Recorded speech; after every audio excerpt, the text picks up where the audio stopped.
That's good.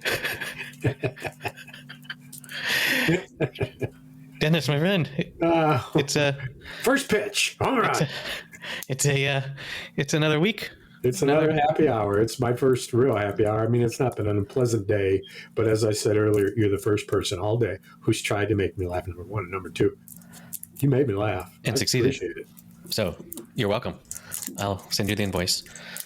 Could you not unwrap candy? Well, no, I wondered what it was. I'm sorry. It's an eraser, and I didn't. It said eraser on it, but I wondered what kind of eraser, and I couldn't wait. It's been sitting there, and I'm wondering about it for days, and now you know what they call. You know what they call those. When I was talking, I was so bored by what I was saying. So there you go. You know what they call those in England? No. Rubbers. Oh yeah. So what do they call prophylactics? So it's not uncommon to hear a mother say, "Jimmy, don't forget to take your rubber to school," which is what do they funny call to American. Prophylactic? Condoms, I think. Oh, that's stupid. They don't call them erasers. Rubbers. Didn't you call them rubbers? I mean, that's what the Americans call them. Oh, well, I don't know how widespread it is. I haven't been all over America, but everywhere I've gone, I've heard it again and again. Yeah. Anyway, that's a dead end story, apparently. Anywho. So we're under smoke advisory from wildfires all across the U.S., and you literally go out in the yard, and my first comment was, who's burning tires? Ugh. And the smoke was everywhere. I went back inside and closed the window, the one window I've opened because we have central air, but occasionally I like a little natural air hitting me in the face. And yep, sure enough, advisories are out. Don't breathe the air, minimize outside, wear a mask. We're in the Midwest, man. These are fires in Canada that are fogging us up. Wow. It's crazy. So and right now when I look out there, I see smoke. It looks like it's overcast. It's not overcast, it's smoky. Yeah, when we have that every once in a while locally, I think to myself, it's nice that we all have masks now. Yeah, because right. Just previously, no one owned a really thank N95 COVID mask. for that. Yeah. Thanks, COVID. Thanks, COVID. This is our new section of the podcast where we thank COVID for all the bountiful... The new section of the podcast when we think of all the reasons that COVID-19 was actually good for America. Indeed. Reason number one, we all have masks when we need them. Reduced air travel and CO2 emissions. Is good. The planet was trying to heal itself by killing some of us. Yeah. That's right. Well, I mean, it's a lot of people died. True that. 2 million. True that. 2 million Americans, I think. Well, so on that happy note, yes. Let's shift gears. I understand that you, surprisingly, were on time with homework, and you watched from a perspective of absolute acting ability. Acting is out of this world, and I must say, with one of the strangest, powerful scripts that of any movie I've ever seen, and never stopped being surprised. It's right through the last minute. Yeah, I never knew where it was going. All you knew the entire movie was it wasn't going to be good. Because that's there in the title. Well, true, but the music. Oh, the music was very haunting. Was intentionally to grit your teeth and know there's some bad shit going on, and you know from the first scene who will spill the blood. There is, and you know from about the third scene whose blood will be spilled. You know that right away. I didn't. I mean, I guess if you had asked me halfway through who would be the ultimate victim, I would have probably gotten it right. But not earlier than that. I knew the first scene with the first time he showed up. Yeah. Not when he showed up. The first scene of him, I believe, if my memory, it's been 2 years since I've seen it, was an opening in his church. The first time he was seen was when Daniel, helpfully named the same as the actor, arrived with his kid and to the ranch and claimed to be quail hunting, and the Eli was the priest's name, came out and was like, "Hey, what are you doing?" And then they had dinner together, and they started talking about maybe purchasing the land. But Oh, right. I was really moved by, first of all, the very first scene where he's all alone in a mine that he's clearly put together himself, and he's found some rocks that look kind of shiny, like they might be gold, I guess. And rather than, like, what had occurred to me was be like, okay, before I light the dynamite, I'm going to get all my tools out of the area and go and get everything ready so that when I light the dynamite, I can just run up the ladder and be safe.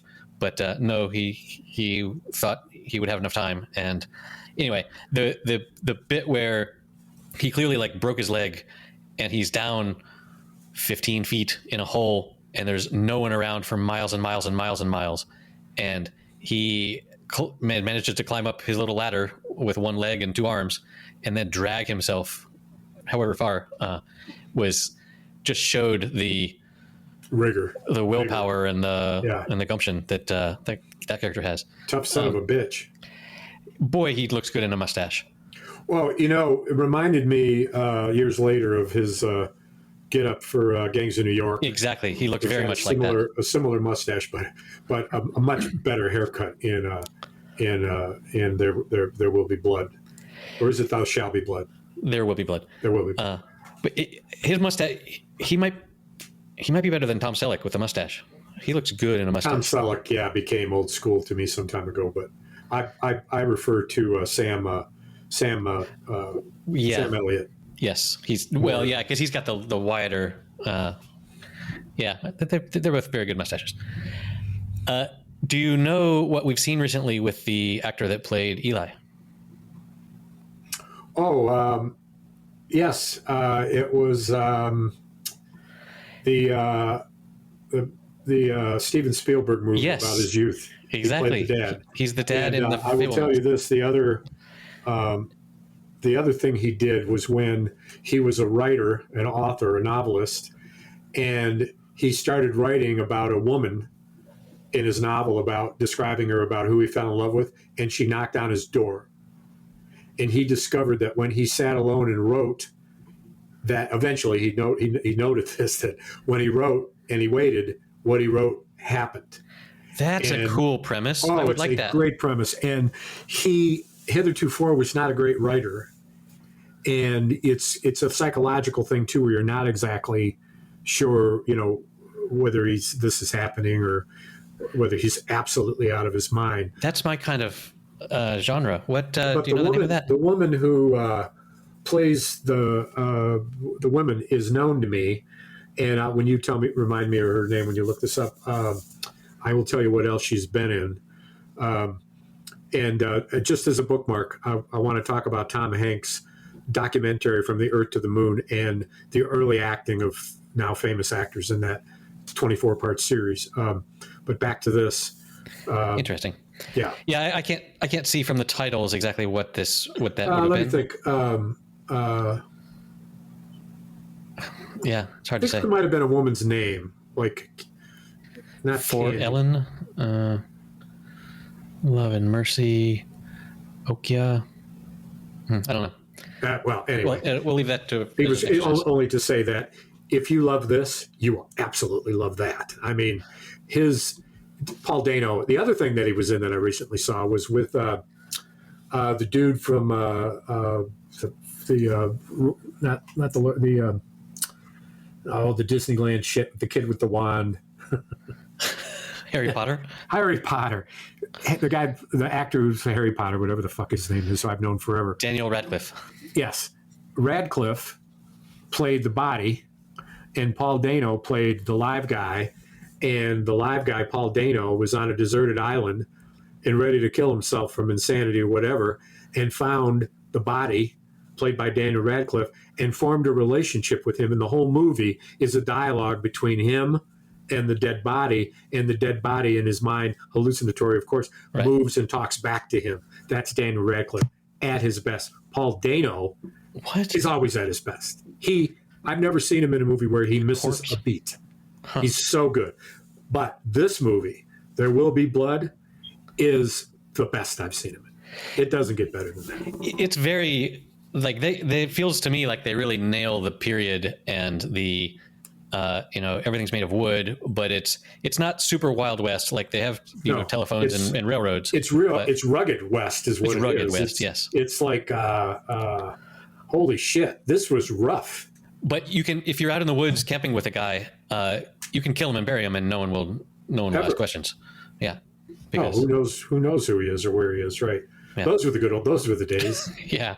Now. I long for what was this, 1868, 18? No, it was around 1900. Oh, that close. I was going to say it ended in like 1927. That's right. There was that angle to it.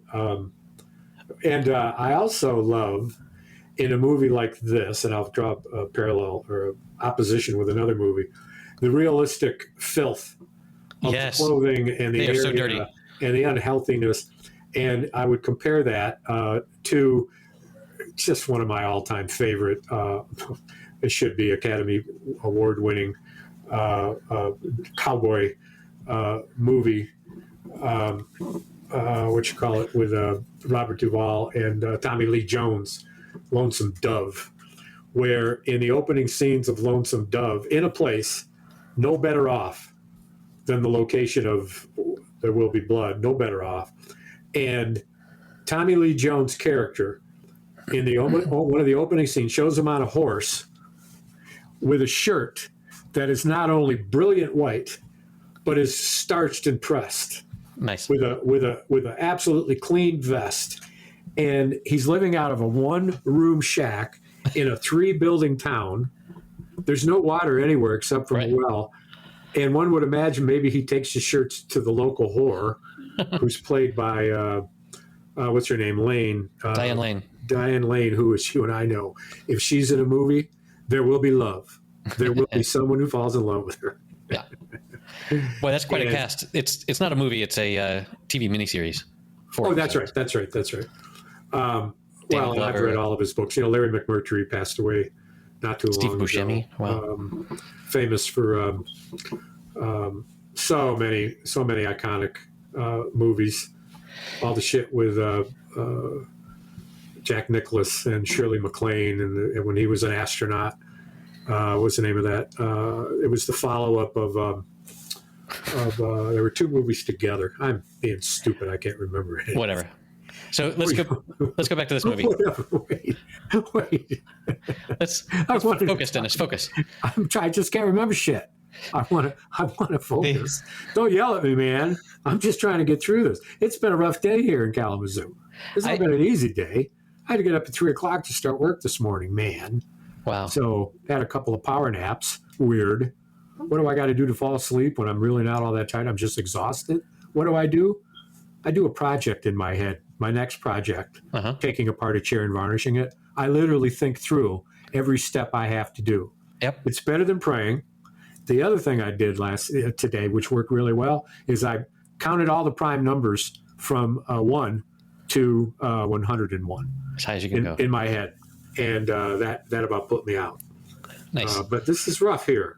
So I get you. I feel you, bro. As a friend of mine said, he asked me to critique an app he'd been working on, and I went over and I critiqued his app. I was honest about it, and and I had I purposely said, this is what I like, and this is what and then I said, but we don't need this. We're doing a presentation. Nobody cares about the history. Nobody cares about the technicals. They want to know what it does. The name of the presentation is 1, 2, 3, go. I want them to say on the first screen that it's true. 1, 2, 3, and press, and you can find out any music or entertainment in the town of Kalamazoo, what it costs and where. Double click more details, click more details. But 1, 2, 3, go. This is what I want to know. What can I do tonight that doesn't cost me anything? What's fun? 1, 2, 3, go. He did it. He did it at the presentation. But at his house, when I criticized him, he got mad. And he says, hey, man, I think you got to have a little respect for what I've done here. I said, I got all the respect for it in the world. I just don't have any use for it.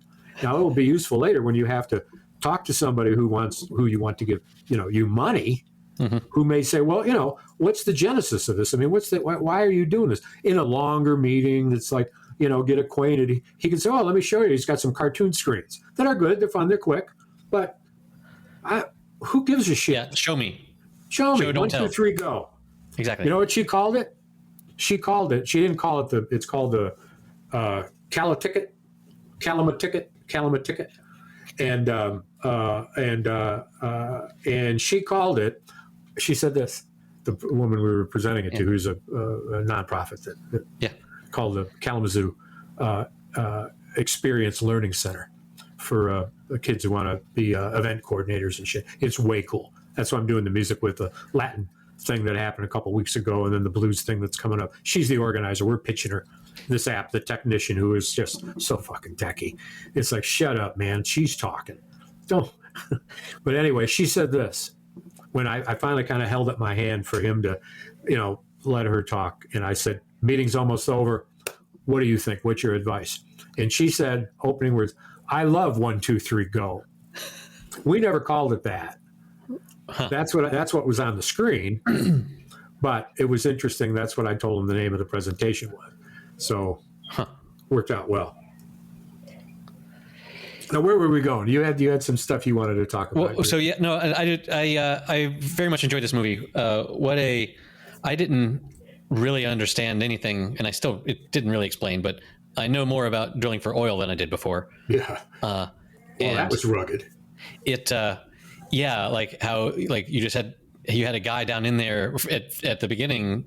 We're just like lowering buckets to be filled up, which is just horrible. And well, it does for us when we look at stuff like this, and we have the perspective of being able to say at the screen, "Wow, what a difference 100 years makes." Indeed, because what we're seeing in a well done movie like this, and I made that remark the other day, and I started to watch a series I want to tell you about called The Alienist.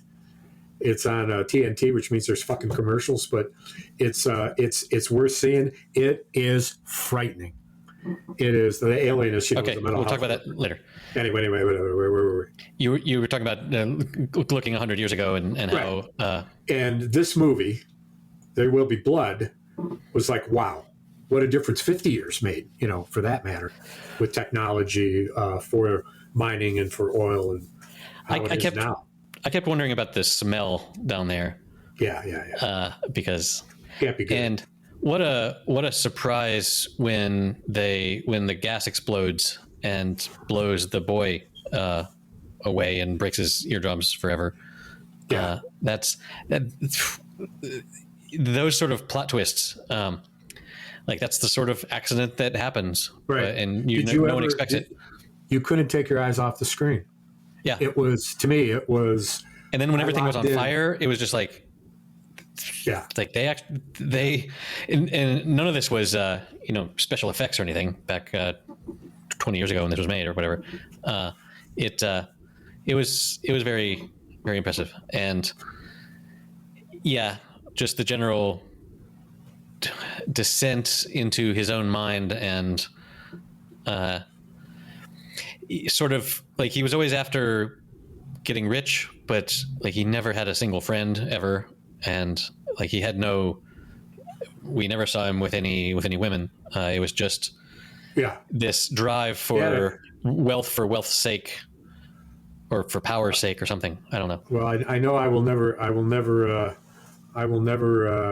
think about bowling again in the way that I used to. I did not see that. The ending surprised me. Like, first of all, it was shocking. Actually. Yes, I loved him forcing the priest to shout out loud, "I am a false prophet. God is a superstition." Wow. I found that particularly. I believe that might have been one of the last things he said. Yeah, funny torture for Eli. But when I was watching it, it occurred to me: have you heard of the Bechdel Test? Not that I recall, no. But as you know, I can sometimes not recall my. It was invented by I think like a web comic. They're comics. They're people that just draw comics for the internet, named Alison Bechdel, and she put together this test to see if to see how feminist a movie is, or just to highlight the fact that there are no women in movies. the test, there's three steps. Number one, it has to have at least 2 named women in it. This one already fails at that. There's the little girl that the son ends up marrying, but that's about the only woman. Number 2, who talk to each other. There are so many movies where there are women that have names, but they don't talk to each other. And number 3, which a lot of films fall down on, is about something besides a man. Because there's so many movies where women are talking to each other about their boyfriend that's giving them trouble or whatever. Well, and the movie centers around those relationships. Well, I would say that eliminates better than 90%. Well, it would have in the back in the day. Yeah. Every movie from all of whatever the best movies, your Godfathers and your Shawshank Redemption and Alien and all of those movies that are considered some of the best movies. None of them pass that. But it's an interesting thing that I think about sometimes when I'm watching a movie is there are no women in this with names. Which right. Is, that's interesting. That's interesting. Because it was a super masculine movie the whole time. Like, dude is mega masculine. I wanted to also talk about what I viewed today from you, because I had 20 minutes today, free time. 20 minutes from 3 o'clock until I quit the webinar early. Nice. And so I found I'd scrolled through because I'd leave them closed, of course, and went through them. And you had sent me. We've been switching back and forth, and we each have seen individually a lot of stuff on Barry, right? And just scat hours and hours of stuff. Yeah, YouTube is full of it. This one you sent me was my favorite one because it had a lot of individual non-Barry interviews with people, and the way they did it was fast and moving.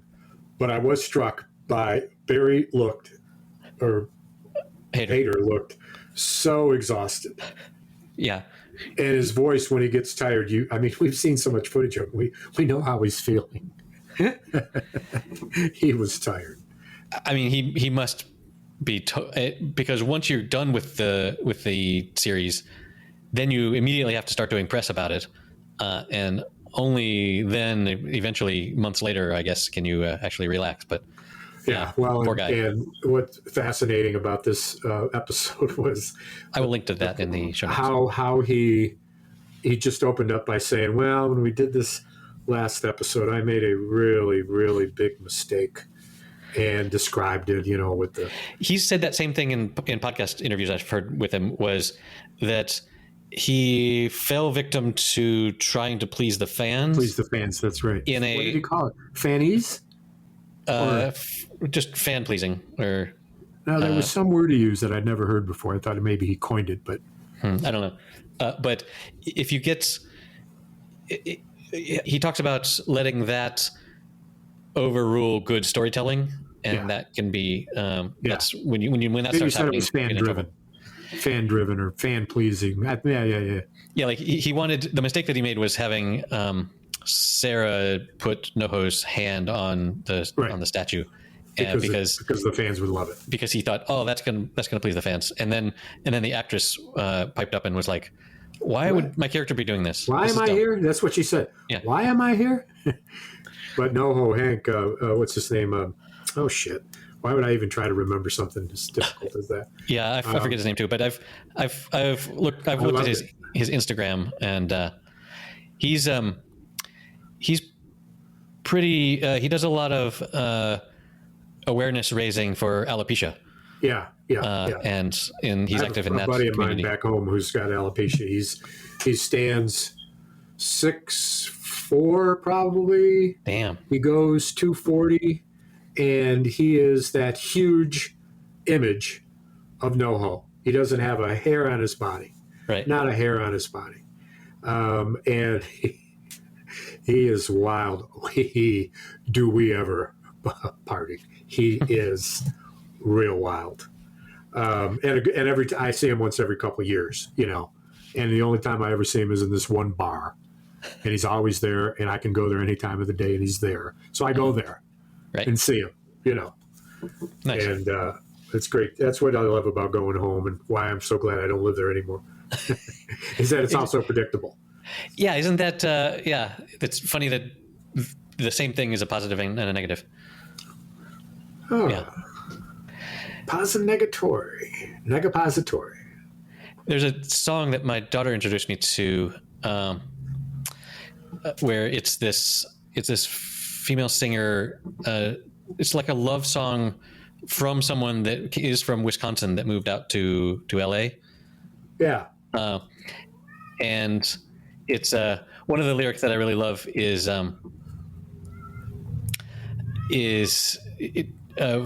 first of all, she asks, like, has the home team ever won? But then she says, is everyone still in church by 9 and in the bar by 12 by noon? Yeah. Which I thought was, yeah, that's very well, and you know what that hits me immediately is the movie we've touched on so many times. I don't know if we ever talked about it great length. Is Deer Hunter. You brought it up last episode. We watched it. I watched it and we talked about it. I'll find the episode. Well, we definitely talked about episode it came up. Well, it came up, but for sure we've talked about it. Yeah, in depth. But I got to interrupt the train of thought here because I noticed on my screen I got a little icon down in the bottom left corner that's my little weather thing, and it shows a sun that's been blotted over, and it says 80 degrees Fahrenheit, smoke. I've never seen that my entire life. Of course, I haven't had a computer my entire life, but I've never seen a weather reporter that's what it says, smoke. Yeah, when we had the fires in the Saharan sandstorm last year, I was surprised to see my phone. My phone was like air quality bad. Stay inside. Oh, just like what you're hearing. So, anywho,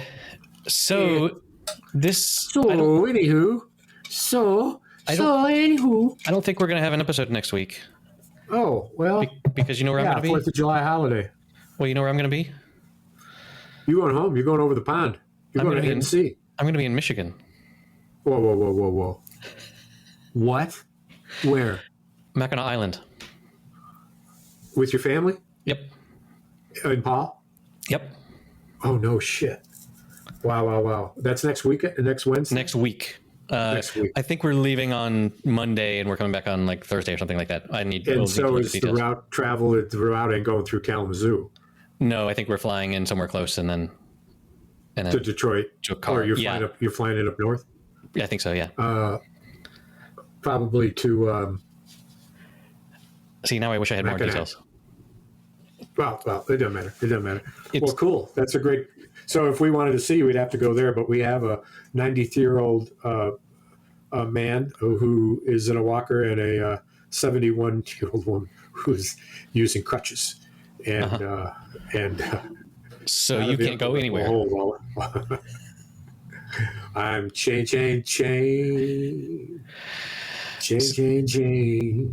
So anyway, next week is off, but then I will be in North Carolina for the rest of July. So, yeah, I had imagined in a daydream how could I get down there, right, and came up totally blank. Yeah, I wrote the committee, but it's just the way it is right now, and I've gotten real busy. I got 2 contracts. So because of my environment here, my living environment here and the aged and the infirm, and plus the way that I work, it takes me approximately 12 hours to put in 8 hours. Right. Yeah. You mentioned that last week and that ratio isn't quite what I'd like it. Yeah, that's exhausting. I feel you. But this is the thing. It's working. I don't want to get up at 3:00 anymore, but in the morning, which I haven't done in years, to go to work. Not in years. I used to do it almost every day. Wow. For 7 years. Every day. I was up at 3-4 o'clock and went to work, which in those days I had to travel to work. I was in Detroit. I was living in an old mansion in the women's servants' quarters. When I interviewed for the apartment, which I heard word of mouth, and she offered me to come see her, when I answered the door, a Great Dane leaped up and put his snout in my crotch and lifted me up so I had to hang onto the door not to fall. And she said, "Oh, good, he likes you." Yes. And I got the apartment. Your crotch smell has always been one of your best features. That tells me a lot. And it's not that my crotch smells good. It's just that all the rest is so bad. All the other attributes are so bad. Yeah, so that's my my travel plans. And I gotta think of something. I can't have you in this state without seeing you. That I don't know. Well, I don't know anything about the geography. No, you wouldn't. You wouldn't need to. You're on as a need to know basis. You'll be told what to do when the time comes. Indeed. So, and your curiosity you won't have to worry because it's all taken care of. Yeah, that's a long way from Kalamazoo. Well, yes, it is. It's 5 hours, 4.5 anyway. I would say this route includes a ferry to the island. Well, we've stayed on the island several times. Are you taking your clubs? No. Oh, 2 of the most beautiful golf courses in the whole state of Michigan, right on the island. Really? Oh my God. So do they allow golf carts, or do you have little golf donkeys? Golf mules. It's walk only. There's no, it's walk only. You can't put your clubs on a mule? The big course at the hotel, I don't believe they have carts. They might. I can't recall. But the prairie course, which is the one that is so much harder, is a cut in the woods and kind of prairie land or fields of the internal part of the island. And so it's very tight fairways and shots surrounded by trees. And when it goes from fairway to a little bit of rough and then wildflowers. So you get a ball in there and you better be comfortable with shooting a little shorter and a little straighter, because when there's trouble and shots in the woods, is anybody's guess, but you are the route master, aren't you? Route master general. One of the best wood shots in my life was when you landed in the broken crotch of a tree that had partially rotted. Yeah. And you were able to get a club on it, and you landed within a foot of the freaking hole. I think your memory is why is embellishing, but because you weren't that close to the hole, you were on the green. I think they're 2 separate stories. I was in the crotch of a tree. No, they're not. No, well, not a crotch of a tree. It's where the tree broke, so there was a stump. Yeah, the tree on its vertical was hollowed out, and that's where your ball landed. Maybe so. And you short clubbed it, and you hit it right up on the green. That could be on that elevated par 5. Am I right? It was a par 5, yes. Elevated par 5 with a slope off to the right into the grass, which was terrible. 2 sand traps, left top and front, and the whole motherfucking green was sloped from the middle of it out. There was a landing space the size of a fucking blanket, and nice. You found it. Well, let's leave that story as it is. Astounding. Yes, I see the 2 golf courses looking at the aerial satellite footage. It didn't take you long. That's when cool. I meander on, you've got all sorts of time to do research as I speak. That's why people tune in. They can see the research as we speak. It's all real-time updates. Oh. Like this is news as it's happening. Oh, I've got to laugh out loud. I wasn't able to read all of the AI generated summaries of our last episode. I thought it was so strange. You know what they called me? Deadman. Yeah, that's Deadman. That's because so when we first started off, I had instructed you to say, "Hey, Erik," at the beginning, so that a listener or an AI could figure out who we are. But you've stopped doing that. So shame. So what do I call you now? Balls hammer. Yes. So I have a question for you. Yes. What is Fuchs' first name? Do. No fair look in your. I see your screen flashing. No, Thomas is my guess. You can't. Is that right? You immediately. No, I did not look it up. Probably got a mental empowerment. Wait, am I right? What? Is it Thomas? No, it's Monroe. Monroe Fuchs. What a name. That's some good writing there, Bill. Monroe Fuchs. So I think the strangest name in any series we've seen lately, and remind me to get back to the Alienist. Well, anyway, I forgot what I started to talk about. You're exhausted. I am sleep deprived and not functioning.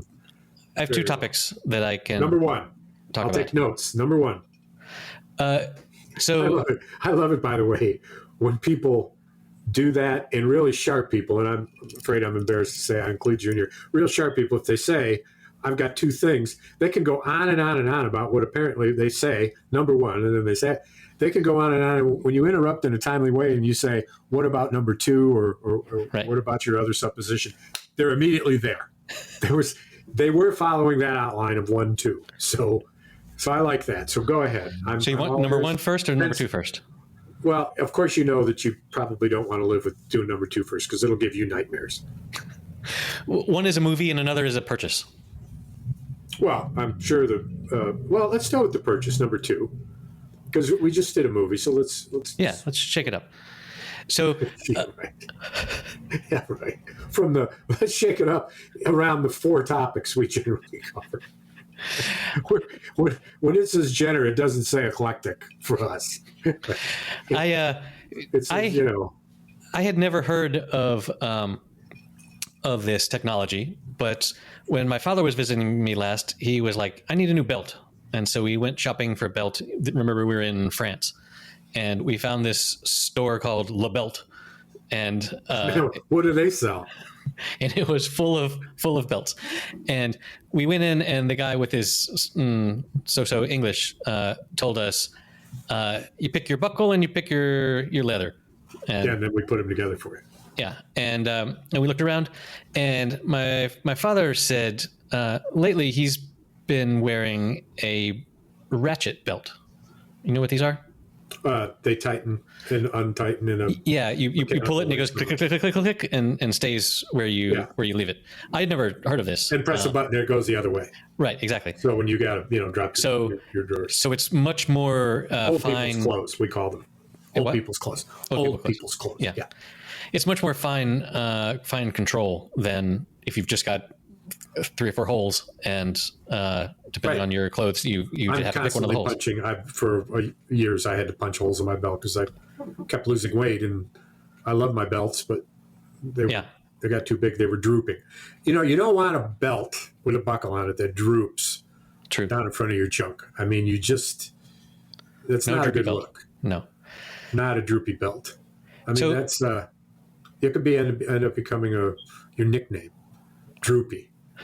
Something like that. Here comes old Droopy. Nicknames that people in your life who got nicknames for whatever reason, and they're not particularly descriptive nicknames. Yeah, none are coming to mind at the moment, but yes. So anyway, there's this concept in marketing of someone needs to hear about a thing a certain number of times before they will make the purchase. Yeah. 6. And yeah, it's in the people, like, for buying an album, you need to hear the song so many times on the radio, et cetera, et cetera. And so I had heard about these ratchet belts from my father, and then from one other person, and then when the third person, I went to Amazon, and there was like €15 or something, $15 for a belt, and I said, sure, let me try one of these. And it came the other day, and it was there were no instructions of how to put it together. But eventually I figured out how to put it together, and you can cut it yourself to the right length. And anyway, so past couple of days I've been wearing that, but it takes some practice to press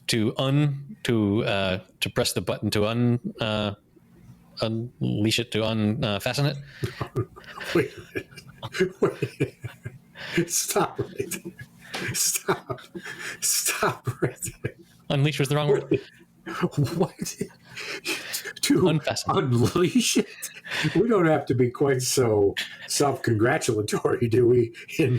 Look, I was thinking leather and... I'm talking leash. Droopy belt, and yours somehow is involved with a beast, which it could be leashed or unleashed. I was looking for unfasten.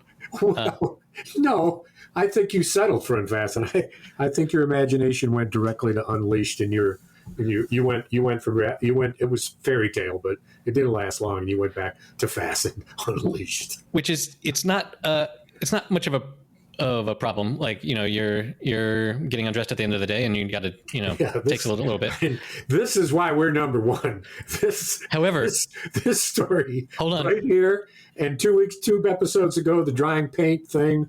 Yes. That's why we're number one.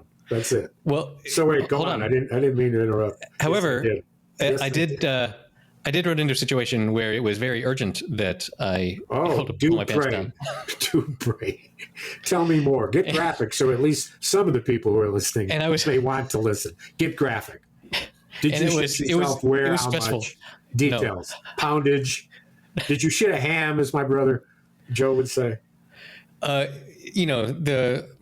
It only took about an hour to mop up, but no. No, but I realized, hey, I better get better at this if I'm going to wear this thing. So anyway, I thought that was a humorous thing that hadn't occurred to me. You make a purchase, and sometimes you're right, sometimes you're wrong. I think I might, instead of call it humorous, I might call it long and drawn out. But you know what? We got nothing but time. We got nothing but room. Exactly. In this conversation. This space. This is a safe space. I look forward to it every week. Next week, what am I going to do? You'll figure something out.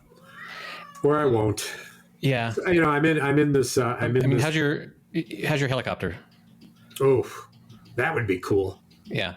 That would be cool. Scare all the horses. Huh. That's the name of a movie, isn't it? Scare all the horses with Jane Fonda. Helicopter all the horses. So the movie that I watched was with my kids. I watched the new Avatar movie, The Way of the Water. I tried to watch it 3 times and I shut it off. And it is the storytelling is just the most common nonsense. It's so bad. I did not care for a single character. I could barely muster hating the people that you're supposed to hate, the darn humans. But what I did enjoy was the spectacular visuals. Yeah. Like we've come to a place where they fucking figured out how to make bubbles in water, and that you could watch it for a while and forget that every frame was animated was drawn on a computer. Yeah. And every frame. How, and the facial capture technology that it's astounding. It's astounding. They avoid the uncanny valley by making them, blue aliens. But because if they tried to make them look like humans, then I don't think the technology is there to make it actually look okay. I've talked about the uncanny valley with you, where if you get too close to a human face, then it looks creepy. Yeah. Like all the Japanese robots. Droopy, like my new nickname. Droopy, yes. We're going to call you Stud, and your belt buckle's going to say leash or unleash. And on the back, it's going to say go, no go. I mean, it sort of goes back to our onomatopoeia tools. Did you not want to buy a cowboy belt? Did you not want to buy a big? I love those big. You don't wear those? I don't need a big buckle. Because fuck a buckle. Because because of the secret of your unleashing. It's the mystery of the unleashing. He doesn't need a big buckle. He doesn't need a big belt buckle. See him unleashed. Exactly. Droopy Unleashed coming this summer. No. I would be. I wouldn't. I could. I don't know how I'd fit in. I think this is all you, bro. But anyway, this Avatar movie. Oh yeah. Go ahead. No, it was just really gorgeous and really mediocre and 3.5 fucking hours long. Yeah, it was so long. Yeah, I mean, I thought it was tedious. I've got a very low threshold for all of the computer generated shit. I'm just so in love with movies, right? That these to me, I enjoy watching a cartoon or a like the, what do they call them? the magazine, the cartoon magazines that are realistic. Comic books? I'm trying to think of, what are they? Comic books? What, cartoon magazines that are realistic? No, there's been all these television or these movies made. Oh, the superhero graphic novels. Graphic novels. Right. Graphic novels, which are the most sophisticated form of cartoon to me. Mm-hmm. And the movies they make are fantastic. Fantastic. Like but what? you really What's an example? You're in fantasy land. Mark Wahlberg is in one with who's the dude who played the wrestler? And it's animated or not? It's quasi animated. Yeah, it's a cartoon over film, graphic novel. And there's been 2 of them for sure that have been cut. And they're so well done, and they are so violent. Seems like it's not a genre. Like if I think comic, movie, like I go to like all the Marvel crap, which I cannot stand for the life of me. No, it's called graphic novel. It's graphic novel movies. Movies based on graphic novels or whatever you want to do that, but 2 will pop up. Andy Rourke. The Murders at Starved Rock? No. Andy Rourke. O'Rourke. What the hell's his name? O'Rourke. Anyway, O'Rourke is the actor's name. Okay. Andy? Not Andy. Well, this is fun. This is high entertainment. This is why we're number 1. This stuff right here. This is good stuff. These pauses. Yeah. So the movie. It was super boring, but there are 3 acts. There's establishing that the characters from the previous movie now have kids and are a happy family, and then there's the bad guys are now the avatars. And then they have to go and move from their forest to live with the water people, which is another hour. And then it's the bad guys finally figure out and come to bother them at where the water people live. And let me ask you this, because it's right on my mind. Did he make his money back and then some? James Cameron? Yes. Oh, yeah. The first Avatar was the highest grossing movie ever, when it broke all the records. I knew that, and I wondered if I've been following it. I'm not surprised to hear what you're telling me, but I turned it on and thumbed into it 3 times, and I got sleepy and bored. And so got here, large. The Way of Water cost between $350 and $460 million, and it made 2.3 billion. So it's okay. That's 100 million. No, a billion is 1,000 million. Yeah, so it made 4 or 5 times the 6 times what they spent 6 times its cost. Well, that's pretty good. Of course, they figured that. That's why they put aside $750 million. For how many years did it take? I mean, it must have taken years to do it. It took like 5 years or something. But because he's planning right after the first one. No. There was he's planning a total of 5. Really? So this is 2 of 5. Is he a young man? I thought he was an older man. No, he isn't, and he could totally just go away. Like he's 68. So he's younger than me. But he could have just hung up his hat after Titanic, but and he's been. I'm glad he did it. I liked the first Avatar, but this one was like, I've already seen a lot of this. Yeah. And again, the special effects. Oh, hey, before we run out of time here, I don't know how we're doing on time. This series, Tom Hanks is executive producer when he was, I don't know, it was quite a while ago. He was probably he was 38 years old or so. It was after he did Big. And remember, the woman in Big, the love interest in Big was Elizabeth Perkins. Yes. Some years later, when he was the executive producer and a co-writer and a director for some of the episodes for this 2-season series called Earth from the Earth to the Moon. Yep. Elizabeth Perkins is one of the astronauts' wives.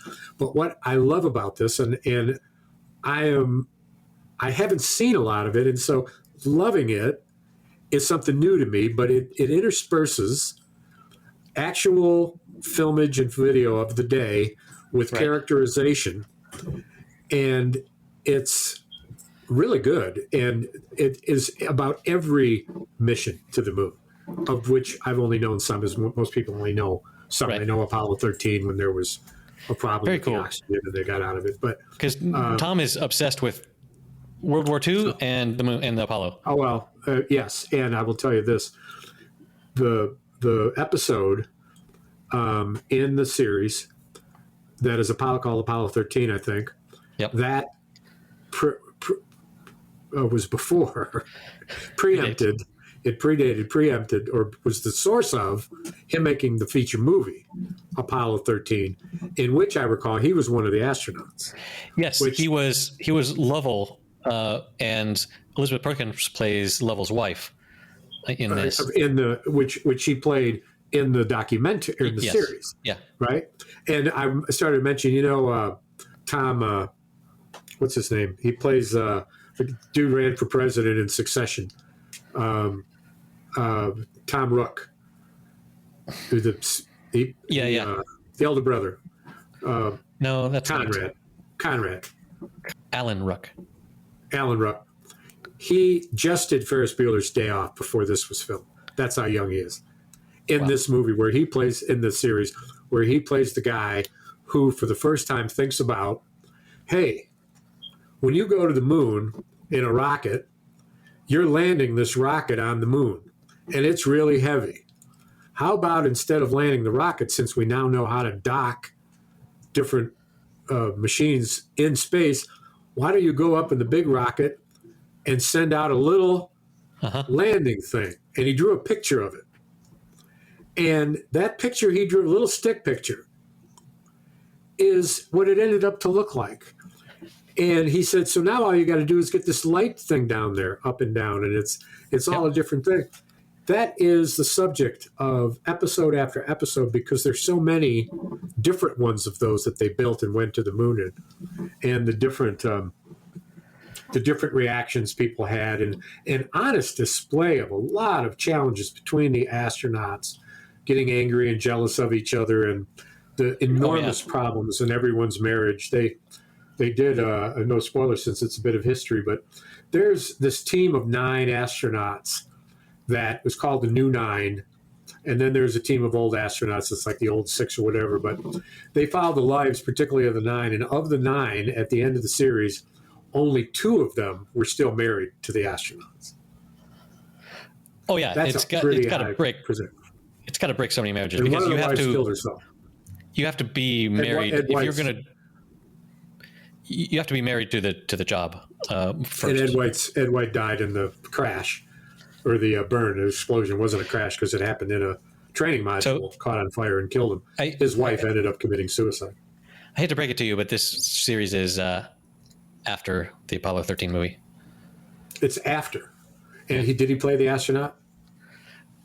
Tom Hanks played Lovell in Apollo 13. Oh, yeah. So it's funny you say that, because in the series, he's a lot bigger. And I know when he played the astronaut, he was his old, slender, young Tom Hanks. Hey, Fuchs is in this. Yes, he is. Fuchs is in this. Yes, he is. Stephen Root. And he's captivating. He's captivating. He plays a honcho on a headset in the Houston headquarters of the Flight Center. So in There Will Be Blood, there's these big oil guys that are coming in and trying to like bully him around to buy land. The main guy that the main oil guy that's doing that, that actor was an FBI agent in Barry. Huh. Look at that. Tied it all up in a bow. Man, oh man. Well, the Alan Ruck is one of a dozen young actors that he put up in there. But you telling me that he did this after he did Apollo 13 answers a niggling feeling I had that somehow the people in this series were not quite. It wasn't as quite long ago as I would have thought. You know, Why? and Why didn't you tell me who plays Buzz Aldrin? oh, who is it? Bryan Cranston. Oh, Bryan Cranston. Oh, I did mean to tell you that. He plays a kind of really is he Buzz Aldrin? Yeah. Yeah. He's not happy. He's not happy with not being the first man on the moon. He was the second man on the moon behind Neil Armstrong. Yep. And there was inner clash as to who would be the first to touch down. And because he was senior, he thought it'd be him, but their boss called him in and said, "Hey, you know what? You asked for a decision. I'm giving a decision. It's Neil. I don't want you having to climb over him to get out of the hatch. He's the commander. That's the decision. Thanks for the meeting."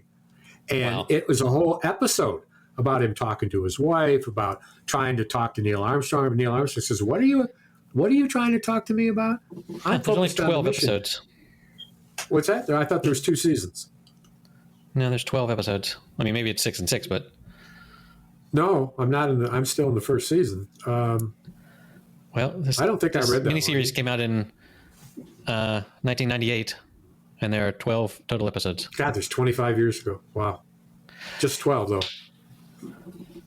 Yeah. I wondered what they were going to do in the second season. Yeah, there isn't one. Second season is where we stopped going to the moon Well, anyway, I got to go, bro. I got to cook dinner for the in-house patients. for the aged and infirmed. I love you, man. This has been a blast. I had fun. Later. See you, bro.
Okay, that's it for episode number 188. You can find the show notes at happyhour.fm/188.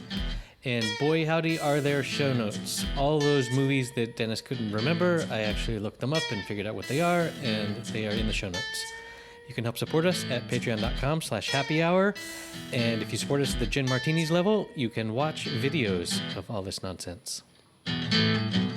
See you in 2 weeks.